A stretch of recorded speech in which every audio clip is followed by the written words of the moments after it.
Welcome back to this next video in which we are discussing multiple sclerosis. So we're currently in the process of discussing the prophylactic drug treatment for relapsing remitting multiple sclerosis. So these are drugs that are given to people with relapsing remitting multiple sclerosis to try and prevent them having future episodes of white matter lesion development within the central nervous system, and therefore to prevent them having future relapses in their condition.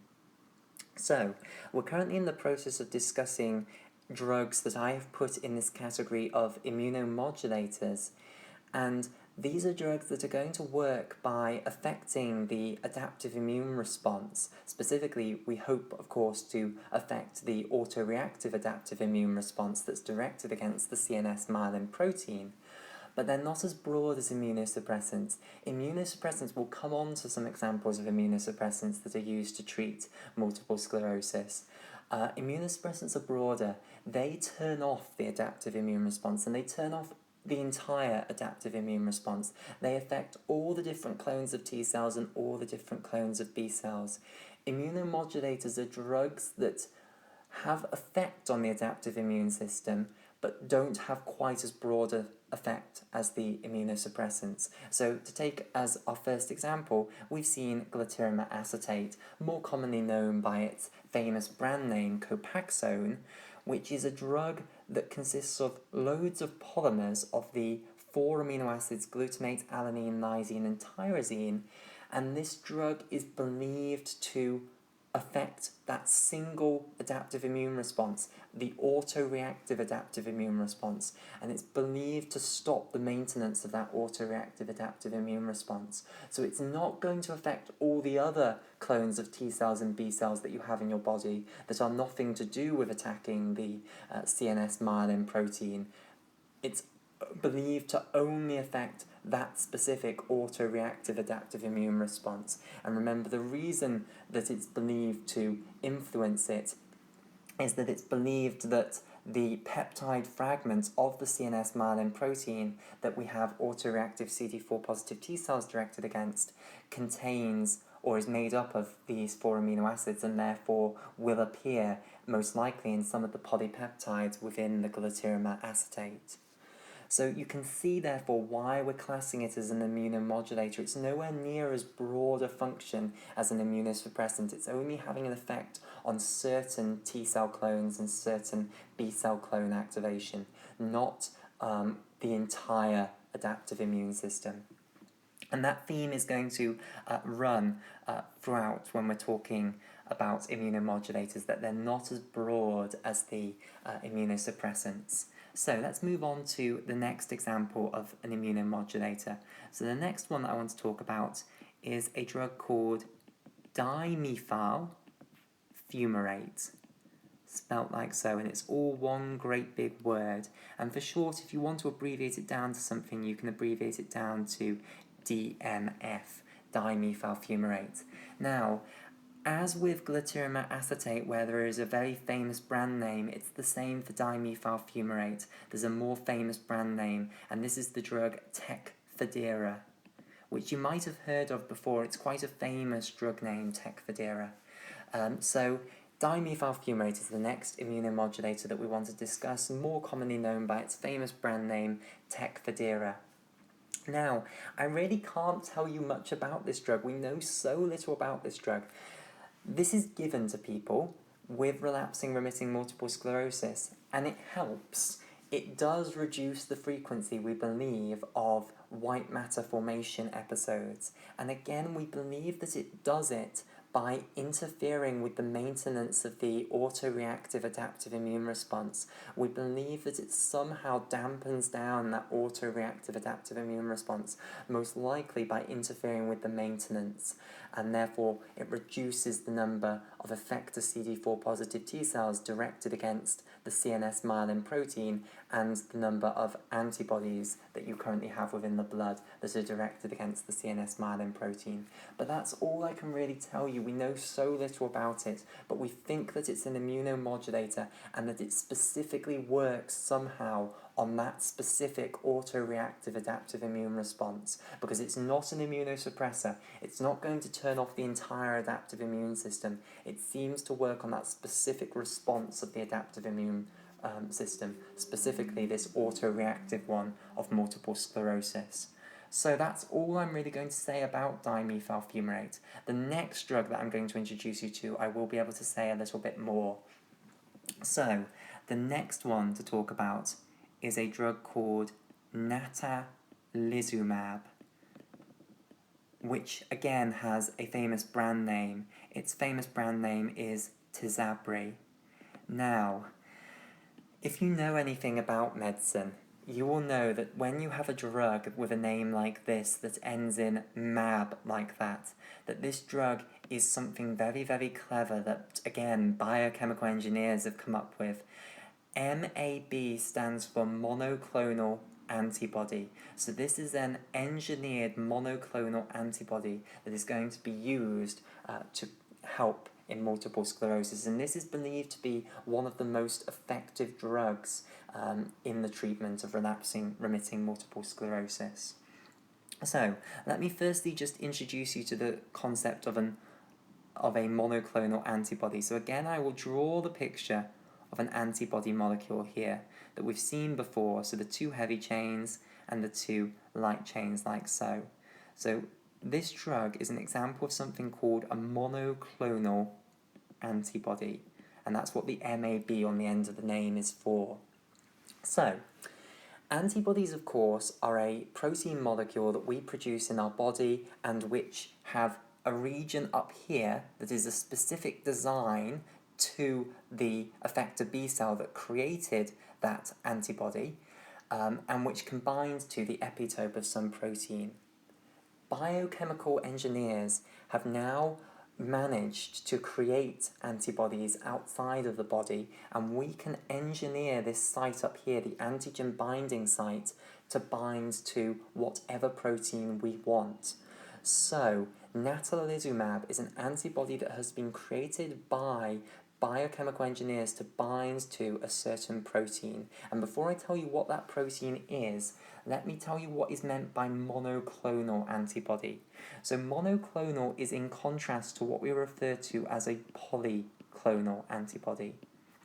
So, when you create antibody molecules to a certain antigen in real life, so let's say this is an antigen here, when you create antibody molecules against this protein in real life, you do not create monoclonal antibody, you create polyclonal antibody. And what I mean by that is you create loads of different antibody molecules that have different antigen binding sites that can bind to the different epitopes of this antigen.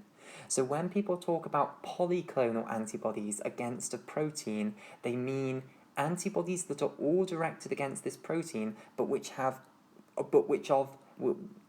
of loads of different varieties with different antigen binding sites that can recognize different epitopes of the antigen. So if you had a pot containing polyclonal antibodies against this antigen, there would be loads of different actual antibody designs in that pot, and they would be designed against the different epitopes of this antigen.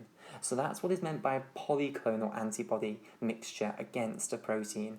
If we're talking about monoclonal antibody against a protein, all of the antibody molecules in that pot of monoclonal antibody are directed against a single epitope. They're all of the same design. So, when we create monoclonal antibodies for drugs, we create antibody molecules all of the same design directed against a certain epitope of the protein, and this is the way that medicine is going now, using monoclonal antibodies directed against certain proteins to interfere with biological function. There are now loads of drugs that are monoclonal antibodies, and this is one of the examples that can be used in multiple sclerosis. We'll come across another monoclonal antibody later on in the immunosuppressant category. Okay, so Natalizumab, a clever drug that biochemical engineers have come up with that is actually an antibody that's going to be directed against a specific protein. This drug is given intravenously, so it's an intravenous drug, and it's given every 4 weeks. So often people will come into hospital to be given this intravenous injection of the monoclonal antibody. And the reason it only has to be given every 4 weeks is that antibody molecules have a long half-life in the blood, typically 4 weeks approximately. You can give this drug and it will stay, or you can give this antibody and it will stay in the blood for a long time, and you won't need to refresh that antibody presence until another 4 weeks. So it's a good sort of time scale, basically. It's nice that you don't have to take it, every day. It's something that can be given every 4 weeks. So, enough of that sort of introductory bits. Let's get to the meat of it. What is this a monoclonal antibody directed against? What does Natalizumab or Tysabri actually bind to? It binds to give you the actual answer, it binds to the alpha-4 protein of the VLA4 integrin on the surface of T cells. So, let me explain that in a little bit more detail. So, a bit of background here.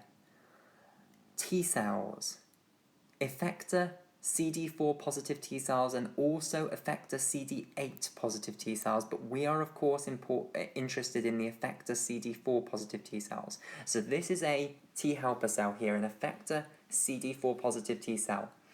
It doesn't necessarily need to be the autoreactive ones that we're very interested in, but of course we are interested in this drug working on the autoreactive forms.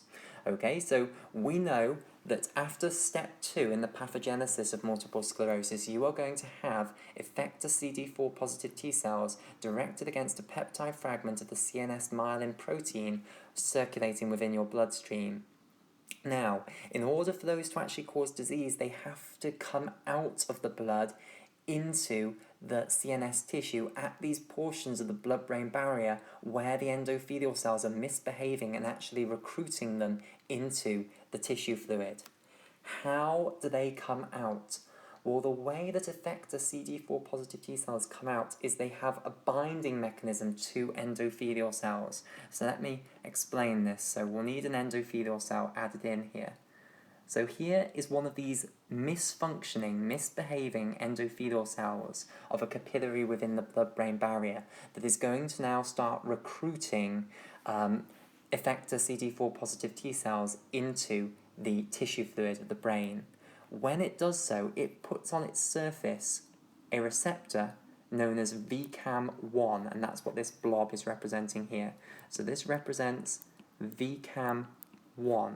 And this is going to be able to bind to another protein on the surface of the effector helper T cell.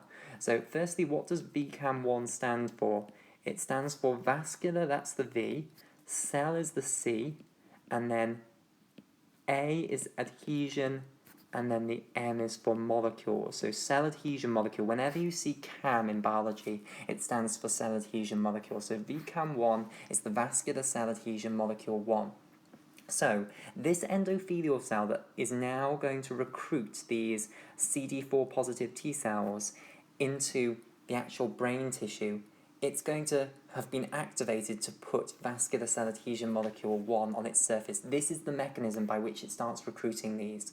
Of course, we've discussed why the endothelial cell might be doing this. It might have been stimulated to do so by interleukin-1 and tumor necrosis factor alpha, so I'll just add that on here, that potentially it's the high circulating mediators that trigger this.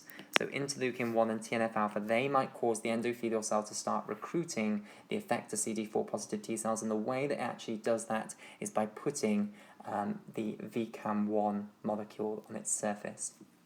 Now, what does VCAM1 then bind to on the surface of the effector helper T cell? Well, it binds to something called VLA4, which is an integrin molecule made out of 2 separate proteins.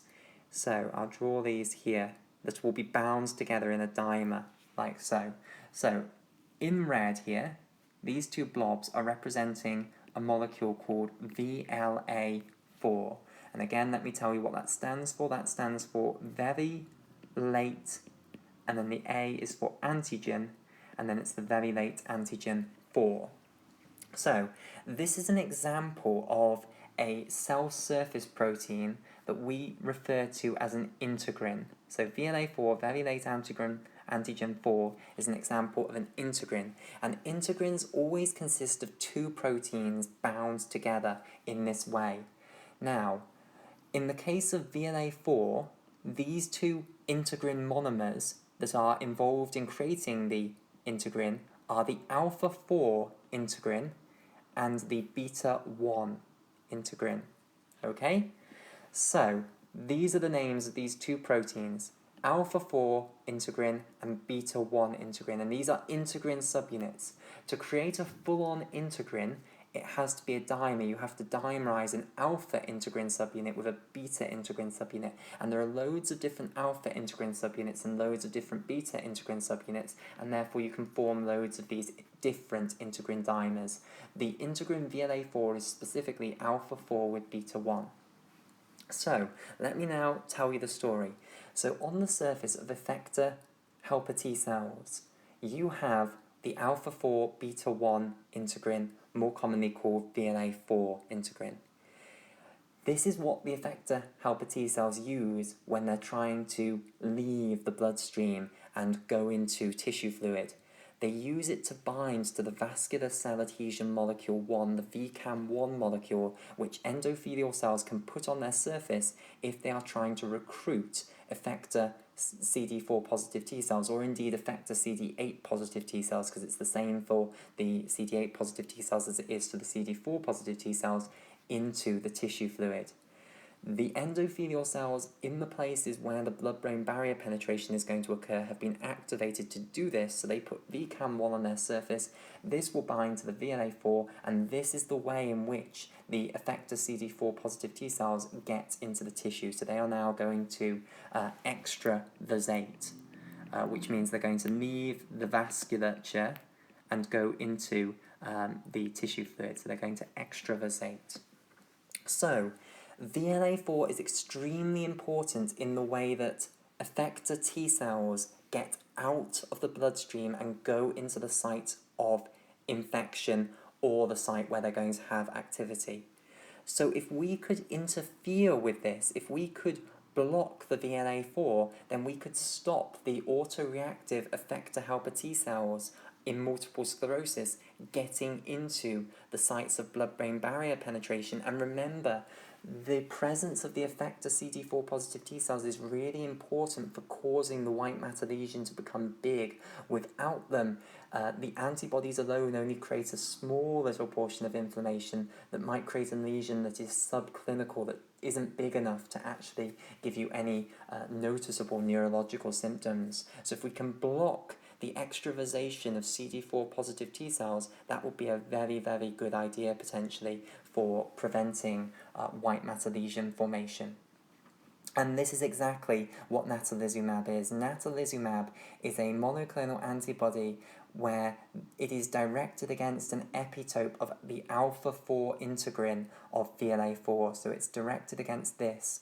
So when you are given this drug, these antibody molecules will go and bind to the alpha 4 proteins on the surface of your effector CD4 positive T cells. And it won't just be the autoreactive ones that they bind to, it'll be all of your effector CD4 positive T cells and indeed your effector CD8 positive T cells as well within your body. But of course, the ones that we're really interested in are the fact that these, wherever they are, these autoreactive effector helper T cells, they are going to now get their VLA4 integrins coated in our Natalizumab monoclonal antibody. This is then going to block those effector T cells from being able to leave the bloodstream, because now VLA4 is not going to be able to bind to VCAM1. So even at the site where blood-brain barrier penetration is going to occur, or was going to occur, now our effector helper T cells, our autoreactive effector helper T cells, are not going to be able to extravasate, and therefore you're going to get much smaller white matter lesions forming. In fact, they might be so small that they won't actually produce any clinical symptoms, and therefore we have effectively blocked relapses in the multiple sclerosis symptoms. So a very, very effective drug, Natalizumab. What I should say is, you might think, isn't this an immunosuppressant then? Isn't Natalizumab, shouldn't it be categorized as an immunosuppressant? Because it's going to have broader function. I mean, it's not just targeting this one arm of the adaptive immune response. It's not just targeting the autoreactive adaptive immune response. It will be targeting the entire adaptive immune system. All of the different clones of T cells are going to be affected by this drug, surely. What I would say to you there is that, remember, for CD4 positive T cells to do their job, they don't actually usually have to actually go into the tissue. Remember, their major job is to help in the activation of B cells, and to do that they just need to stay in the lymph nodes. They don't need to go into peripheral tissues. So they should still be able to assist in the activation of B cells, and therefore you should still be able to get B cell responses even with Natalizumab. So you're only blocking part of the adaptive immune system. You are blocking the ability for CD4 positive T cells and also CD8 positive T cells to actually get into peripheral tissues, but you are not completely turning off the adaptive immune system. So you're only blocking a part of the function of the CD4 positive T cells. You don't block their ability to help B cells in activation. And it turns out that blocking them actually coming into where the white matter lesions are going to form is extremely important in helping prevent the formation of large white matter lesions in multiple sclerosis, and hence this drug is extremely effective at preventing white matter lesion formation in multiple sclerosis. So I hope that kind of answers why we classify this as an immunomodulator drug rather than an immunosuppressor drug, because it isn't turning off the entire adaptive immune system in the way that the classical immunosuppressors do. It's modulating the adaptive immune system. It's blocking the ability of T cells to actually go into peripheral tissues, and for the major CD4 positive T cell function of activating B cells, that's not necessary. In multiple sclerosis, it's extremely important that the CD4 positive T cells do go into the peripheral tissues, and therefore blocking them from going into the peripheral tissues has a big effect on the lesion formation. Okay, so that is Natalizumab, a monoclonal antibody directed against the alpha-4 integrin of VLA4, which is important in helping T cells to extravasate at sites of infection. Okay, so next example of an immunomodulator drug is another one that I can't really give you a long explanation about. I'm only going to really tell you its name and give you the basic idea of what it does, because we don't know much more than that. So it's a drug called Fingolimod. And again, this is classified as an immunomodulator because it's going to change the function of the adaptive immune system, but it doesn't turn it off in the way that immunosuppressors do.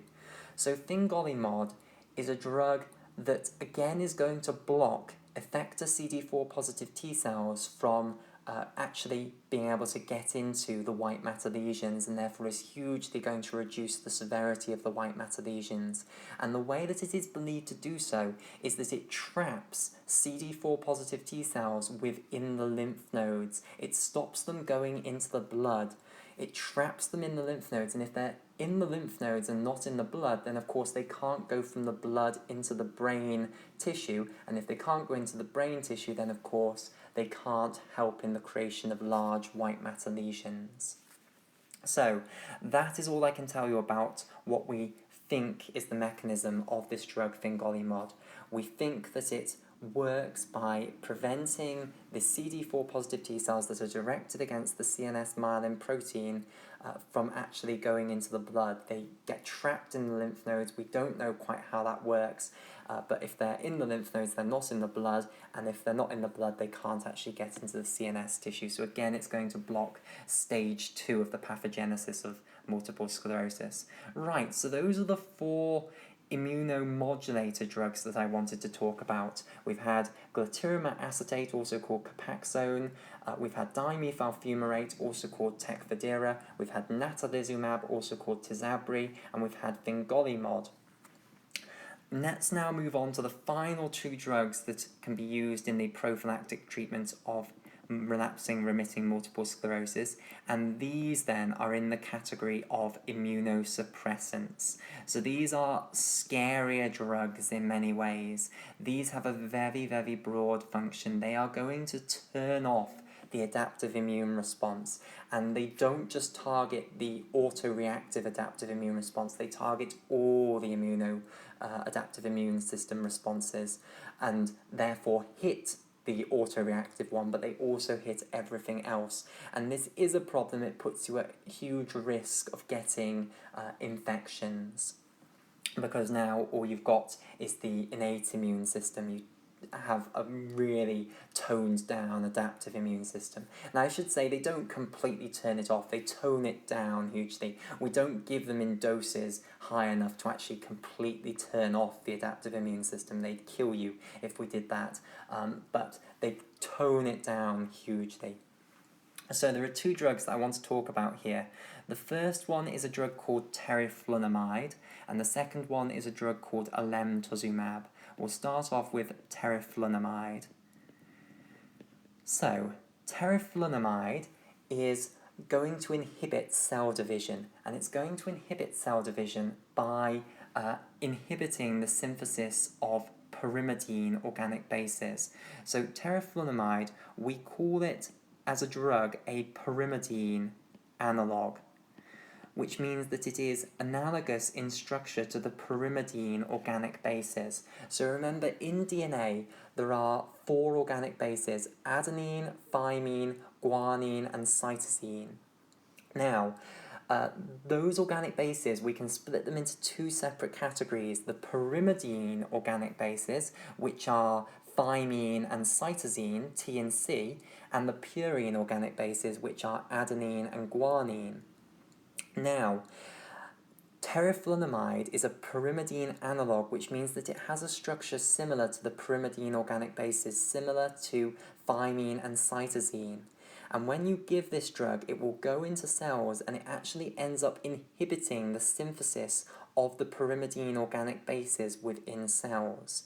And by inhibiting the synthesis of pyrimidine organic bases, that means you're not going to be able to get DNA replication anymore.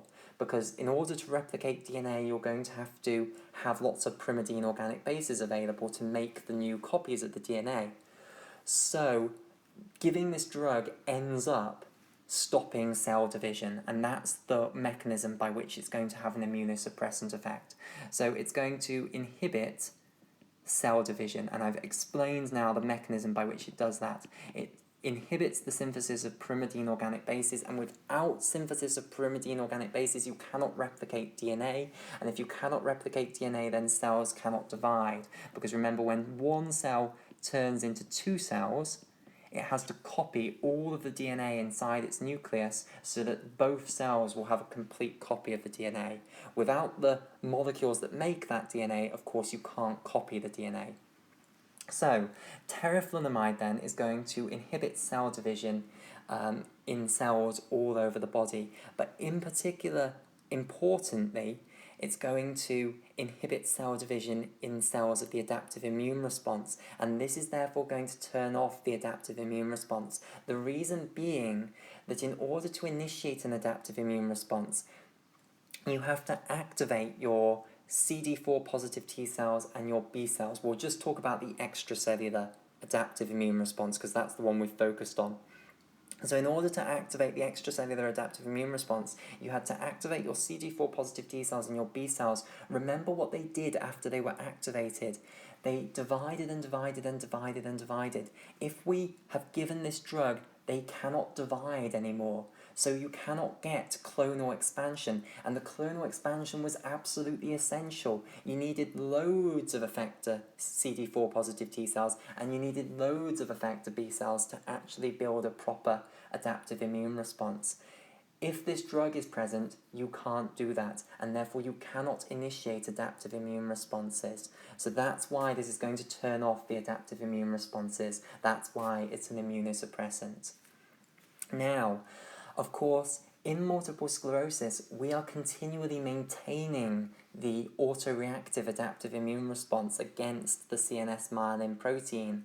And that involves the activation of the memory CD4 positive T cells and the memory B cells. And when they are activated, they have to again go through that process of clonal expansion. They have to divide and divide and divide and divide so that they can produce loads of more effector CD4 positive T cells and effector B cells. In the presence of this drug, you're not going to be able to do that, and therefore you're not going to be able to maintain the autoreactive adaptive immune response. And that is the way then that teriflunomide is going to be effective in treating multiple sclerosis. It's going to get rid of the autoreactive adaptive immune response. It's going to shut it down by shutting down all adaptive immune responses. So it is a very broad mechanism of action, a scary mechanism of action, but an effective mechanism of action. So that's the first immunosuppressant, and now I've got another immunosuppressant that is used in the treatment of relapsing remitting multiple sclerosis, and it, if you like, is even more scary. This is a drug called Alemtuzumab. So okay, you recognize the MAB now, that stands for monoclonal antibody. So this is another monoclonal antibody that biochemical engineers have managed to create. So what is this one targeted against? This one is targeted against an epitope of a protein that you have probably never heard of. Namely, it's targeted against a protein called CD52. What an inspiring name. However, this protein that you might never have heard of is actually a protein that we find on the surface of all B cells and all T cells, and it's actually present on the surface of those B and T cells in quite a high level. So, let me put it here. So this can represent a T cell or a B cell. So this is any old T cell in your body, or it's any old B cell in your body, including the effector T cells and the effector B cells. So all of the cells of the adaptive immune system have on their surface this protein that you might never have heard of called CD52. Here it is. And as I say, they have it in quite a high level, so it has lots of this protein CD52 on its surface. So, with Alemtuzumab, and I think I'll just complete up the picture by putting a few more of them on this side, because that looks a little bit blank without them. When you're giving Alemtuzumab, it's given again by injection into the body, and it's given for a few days. So for a few days, you are treated with this drug. You're given these antibody injections into your body, into your bloodstream. So you're given injections, so intravenous, and it's over a few days, and you're only given it for a few days, and that is the treatment.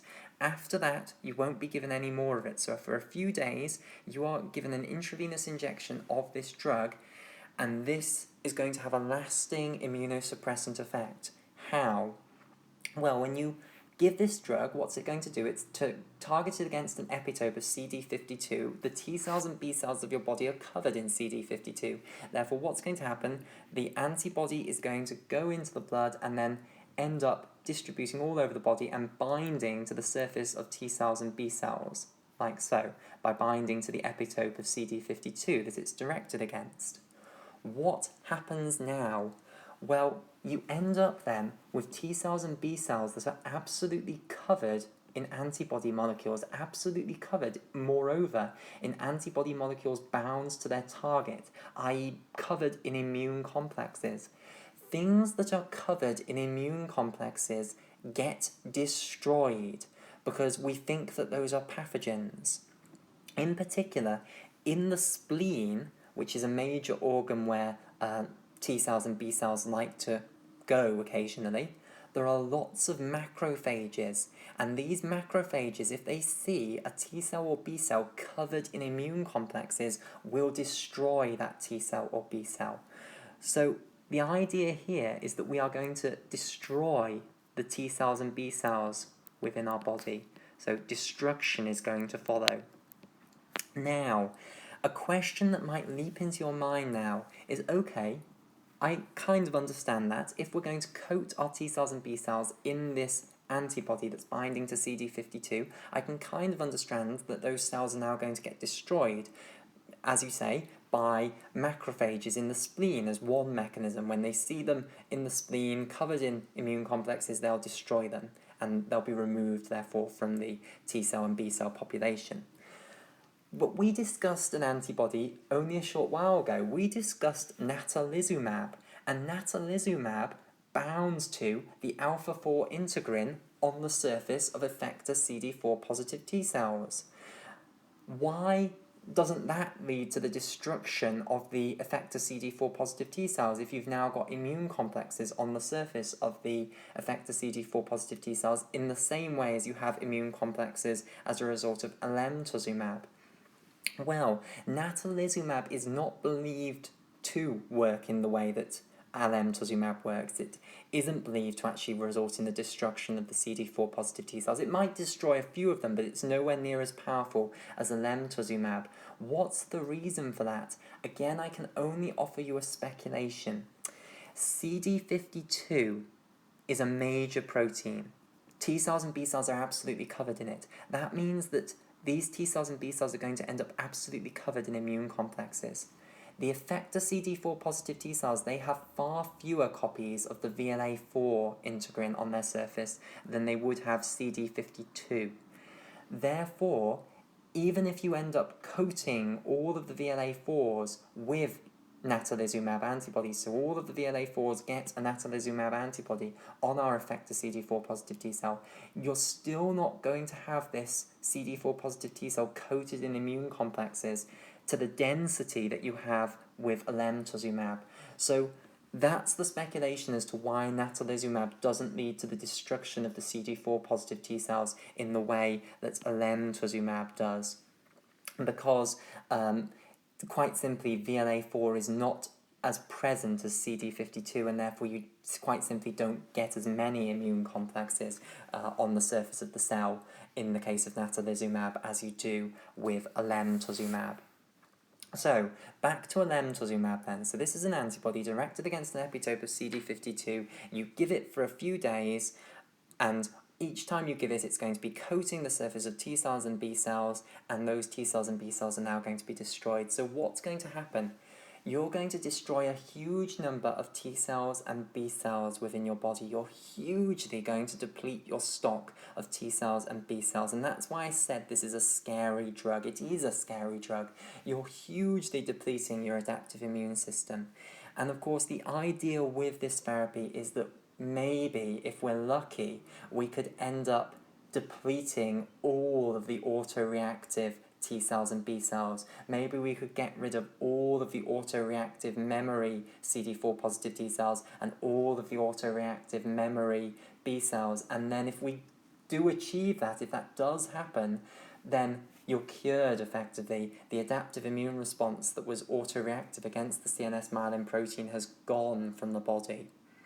So that's the idea behind this therapy, that we can actually kill off huge parts of the adaptive immune response and therefore hopefully get rid of the autoreactive adaptive immune response. Of course, the downside to this therapy is that you are hugely depleting all of your adaptive immune system.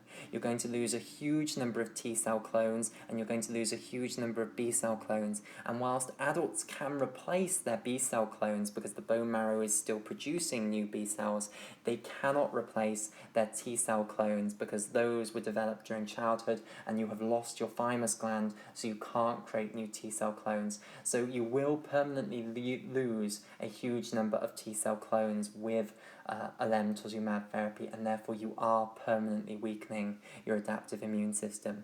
But if it does work, if it does get rid of all the autoreactive CD4 positive T cells and B cells, then hopefully you will actually be cured of this autoimmune disease. So that's the idea with alemtuzumab, a very, very powerful drug that can be used in the treatment of relapsing remitting multiple sclerosis. Okay, and that completes our discussion of the drug treatment for multiple sclerosis and hence completes this video. So thank you for watching it. I hope that you have learnt something.